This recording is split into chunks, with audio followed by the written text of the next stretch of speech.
রাধে রাধে বন্ধুরা, আমার চ্যানেলে সবাইকে সুস্বাগত। আমি পূজা। আজকে এসেছি 34 সাইজের বোম্বে কাট ব্লাউজ কাটিং দেখানোর জন্য। তো আমার দেখো ব্লাউজটা রেডি হয়ে গেছে, খাপটা দেখো কত সুন্দর এসছে। তোমরাও যদি এই কাটিংয়ের ভিডিওটা পুরোটা দেখো তাহলে তোমরাও বাড়িতে খুব সহজে বানাতে পারবে। তো দেখো বন্ধুরা, সেজন্য 75 সেন্টিমিটার অস্ত্রের কাপড় নিয়েছি, আর এটা হচ্ছে ব্লাউজের পিস। সেই অনুযায়ী মেজারমেন্টটা বুঝে নাও। ঝুল আছে 13.5, ছাতি আছে 34, কোমর আছে 27, মোহরা আছে 14.5, হাতা লম্বা আছে 5, হাতে চওড়া আছে 9.5, সামনের গলা আছে 5, পেছনের গলা আছে 7.5, আর পুট আছে 13। এই মেজারমেন্টে পুরো কাটিংটা হবে। তো দেখো বন্ধুরা, আমাদের লম্বা যা আছে তার থেকে 1 ইঞ্চি বেশি নিয়েছি।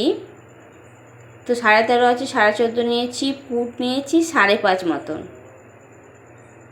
আর এদিকে দেখো নিচের দিকেও 5.5 মতন নেব সমান করার জন্য। আর ওদিকে 6 দাগ দিচ্ছি মোহরার জন্য। মোহরাটা যদি ঠিক না হয় তখন এই দাগটা ওপর নিচ করা হবে।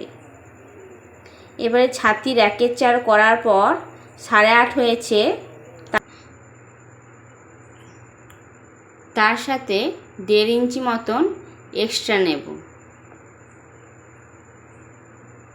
তো দেখো বন্ধুরা, তোমরা বুঝতে পারছো নাকি?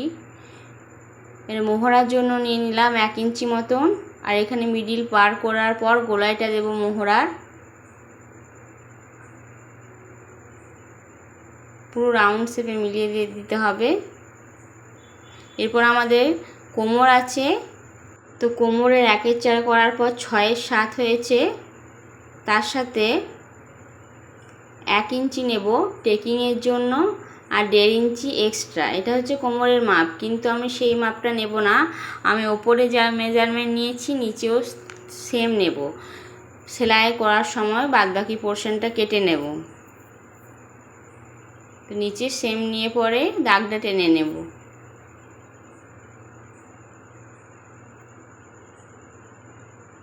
দেখো বন্ধুরা, তোমরা বুঝতে পারছো কি না সেটা কমেন্ট করে জানাবে, আমি তোমাদের বোঝাতে পারছি কি না। একটু টাইম নিলেও তোমরা যদি মন দিয়ে দেখো তাহলে ভালো করে বুঝতে পারবে। এবার আমরা মোহরাটা মেপে নেব। মোহরা আছে 7.2, তো আমার একটু বেশি হচ্ছে। সেই জন্য কী করব দেখো, নিচের দিক থেকে যেটা 6 নিয়েছিলাম সেটা 5.5 নেব।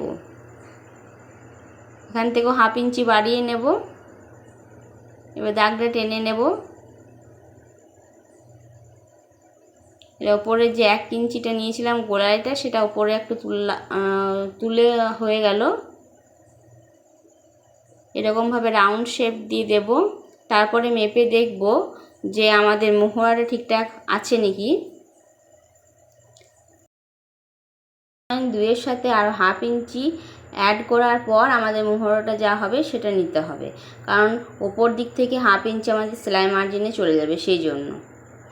এরপরে আমাদের 2.3 নিয়ে নিচ্ছি গোলা।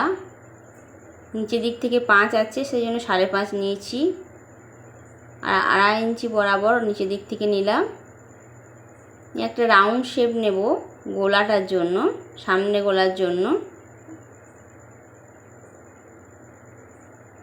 এরপরে নেব বেল্টের জন্য 3 ইঞ্চি মতন। বেল পোর্শনটা 3 ইঞ্চি বরাবরই রাখবো, যেহেতু 34 সাইজ আছে সেই জন্য।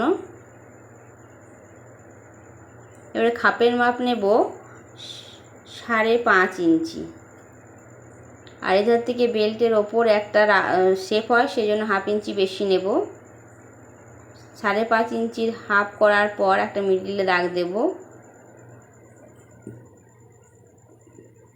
এটা বেল্টের শেপ হয়ে গেল। ওপর দিক থেকে 2.5 ইঞ্চি মতন, আর এদিক থেকে 1 ইঞ্চি মতন। এই 3টে দাগকে ভালো করে মিলিয়ে নেব।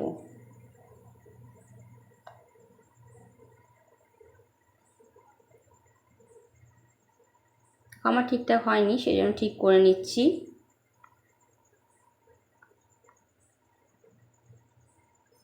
আমি একটু আস্তে আস্তে কাজ করতে পছন্দ করি, ওপর দিক থেকে খাপের মাপের জন্য 2.7 একটা দাগ দিয়েছি, আর একটা 2.2 আর একটা 2.7, এই 3টে দাগকে ভালো করে মিলিয়ে দিতে হবে।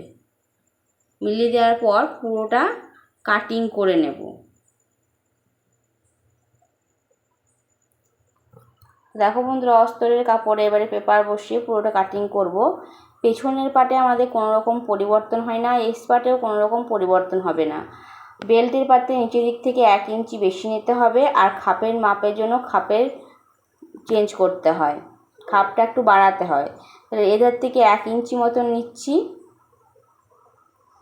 ওধার থেকে 2 সুত নিয়েছি হুকে ঘরের জন্য 2 সুত, আর এধার থেকে 1 ইঞ্চি, এরপর 1/2 ইঞ্চি করে করে দাগ দিয়ে দেব। এরকম করে তোমরাও বাড়াবে, দেখবে তোমাদেরও খাপ ভালো আসবে। আবার এধার থেকে 1 ইঞ্চি বরাবর,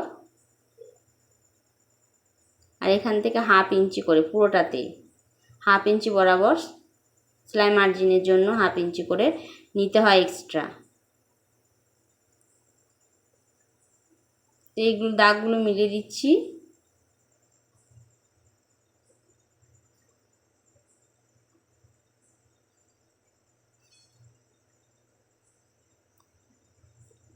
দেখো বন্ধুরা, খাপের যে 1 ইঞ্চি করে ঠিকঠাক হয়েছে কিনা সেটা আর একবার করে চেক করে নেবে, যদি না হয় তো আর একটু ঠিক করে নেবে। এরপর দেখো, আমাদের খাপের নিচের পোর্শনটা বার করার জন্য নিচে যতটুকু হয়েছে সেটা লম্বা রেখে নিচের পার্টটা কাটিং করব। নিচের পার্টটা 7.2 বরাবর কাটিং হবে, আর ওপরের দিক থেকে 3.7 দাগ দেবো একটা, অর্থাৎ 4 থেকে 2 সুত কম। এদের থেকেও 7.2 দাগ দেওয়ার পর আমাদের নিচের পার্টটা তৈরি করব।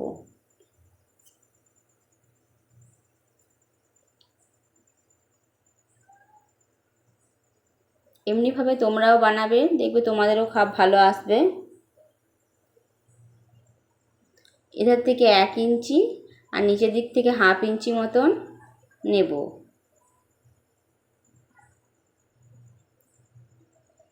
আর এধার থেকেও 1/2 ইঞ্চি নিয়েছি। দেখো বন্ধুরা, পুরোটা কাটিং করে নিচ্ছি।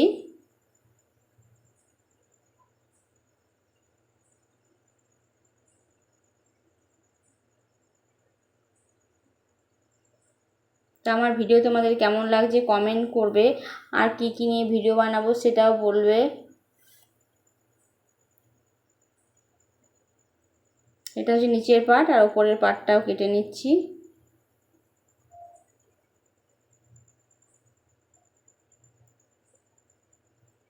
তো আমাদের মোটামুটি কাটিং কমপ্লিট।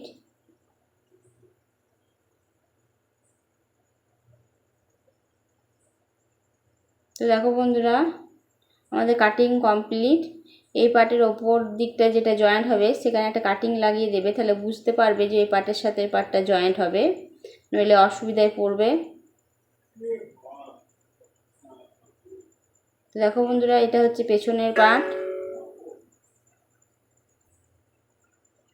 এটা হচ্ছে এস পার্ট, আর এটা খাপের পার্টগুলো, আর এটা হচ্ছে বেল্টের পার্ট। 1 ইঞ্চি বেশি নিয়েছি। সবাই ভালো থাকবে, সুস্থ থাকবে।